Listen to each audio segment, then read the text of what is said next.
தமிழகத்தில் மருத்துவ சேவை குறைபாடு. டாக்டருங்க ப்ரைவேட் ஹாஸ்பிட்டல்லாம் கன்சூமர் ஆக்டில் வருவாங்களா வரமாட்டாங்களா அப்படின்னு வருவாங்க. எப்படி வருவாங்க அப்படின்னு கேட்டிங்கன்னா, பேஷண்ட்டுங்க தனியார் ஹாஸ்பிட்டலில் பணம் கட்டி தான் ட்ரீட்மெண்ட் எடுக்கிறாங்க.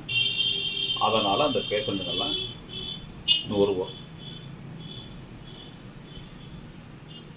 மருத்துவ சேவையில் என்னென்ன குறைபாடுகள் இருக்குது, எதற்காக டாக்டர் மேலே வழக்கு தொடரலாம் அப்படின்னு கேட்டிங்கன்னா, டயக்னோஸ் பண்ணுறதில் அவர் சரியாக அவங்க பரிசோதனை பண்ணுறதில்ல, தவறான அறுவை சிகிச்சை, உடனடியாக ட்ரீட்மெண்ட் கொடுக்கறதில்ல, ட்ரக்ஸு ப்ரிஸ்கிரிப்ஷன் எழுதுதில் எரர், இது போன்ற காரணங்களுக்காக அவங்க மேலே வழக்கு கொடுக்கலாம்.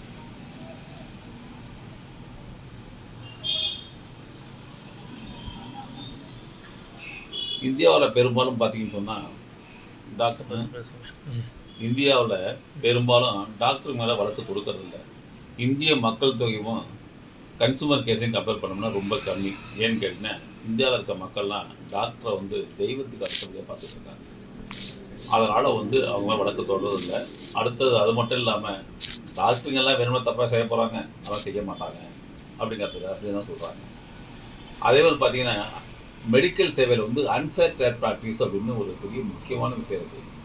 அது என்னன்னு சொல்லி கேட்டிங்கன்னா, ஒரு பார்ட்டிக்கு ஒரு பேஷண்ட்டுக்கு ஆப்ரேஷன் பண்ணுறோம் அப்படின்னா, அவங்களுக்கு என்ன வியாதி, என்ன ஆப்ரேஷன் பண்ணணும், என்ன ஸ்பெஷல் கேர் எடுக்கணும், எந்தெந்த மாதிரி ரிஸ்க் இருக்குது அப்படிங்கிறதெல்லாம் பேஷண்ட்டுடைய குடும்ப உறுப்பினர்கிட்ட அவங்க பேசி அதை வீடியோவில் ரெக்கார்ட் பண்ணி அதுக்கு பிறகு தான் அவங்கள்ட்ட கையெழுத்து வாங்கிட்டு அந்த ஆப்ரேஷனை பண்ணணும். பெரும்பாலும் என்ன பண்ணுறாங்க, ஹாஸ்பிட்டலில் அவங்க பிரிண்டட் ஃபார்மேட்டை வச்சுட்டு கையெழுத்து வாங்குறாங்க. அதில் தான் அவங்க அதிகபட்சம் டாக்டருக்கு தப்பு பண்ணுறாங்க. அதுதான் அன்ஃபேர் ட்ரேட் ப்ராக்டிஸாகவும் மாறுது. இப்போ சமீப காலம் பார்த்தீங்கன்னா, எங்கே பார்த்தாலும் உங்களுக்கு கன்சூமர் கோர்ட்டெல்லாம் டாக்டர்கள் எகென்ஸ்டாக வழக்கு பதிவாகிட்டே இருக்குது. உதாரணம் பார்த்தீங்கன்னா, போன வாரம் ஒரு மணப்பாறையை சேர்ந்த ஒரு பெண்மணி வயிற்றில் பஞ்சை வச்சு தைச்சிட்டாங்க. அதுக்கு பிறகு அது கண்டுபிடிக்கப்பட்டு எடுக்கப்பட்டது. அதில் 25 லட்ச ரூபா நஷ்டஈடு கொடுக்க சொல்லி உத்தரவு போட்டிருக்காங்க.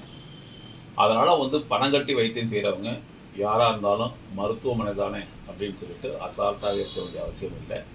மருத்துவ சேவை குறைபாடுக்காகவும் வழக்கு தொடரலாம். நிகழ்வு நிகழ்ந்ததிலிருந்து 2 வருடத்துக்குள்ளார நம்ம இந்த வழக்கை தொடரணும். சிவில் ஆக்ட், அது டார்ச் லா படியும் வழக்கு தொடரலாம், கிரிமினல் ஆக்ஷன் படியும் வழக்கு தொடரலாம். நன்றி.